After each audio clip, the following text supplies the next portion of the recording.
The increasing frequency of combined sewer overflows has heightened public concern, triggered government action, and driven water authorities worldwide to commit to major infrastructure upgrades. In England, the installation of event duration monitors has revealed how often and for how long spills occur annually, discharging untreated or diluted sewage to the receiving environment. However, overflow frequency and duration are poor proxies for pollution loads or ecological risk. This study provides the first national estimation of pollution loads from individual CSOs and the risks they pose to receiving water bodies.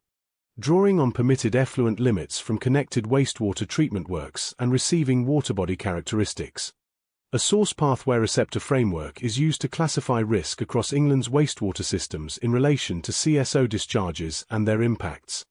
The findings challenge the Environment Agency's position that CSOs are not a primary driver of waterbody status failure, indicating their ecological impacts may be underestimated.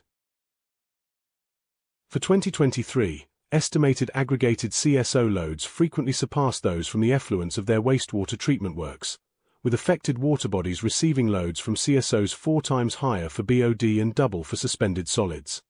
While nutrient loads exhibit lower relative contributions, the presence of wastewater systems where CSO loads equal or exceed treated effluent loads demonstrates that nutrient management strategies focusing solely on wastewater treatment works risk overlooking a critical source. The study demonstrates how a systems approach integrating all available data can strengthen evidence-based policymaking and support water companies in prioritizing investments that can deliver measurable environmental improvements.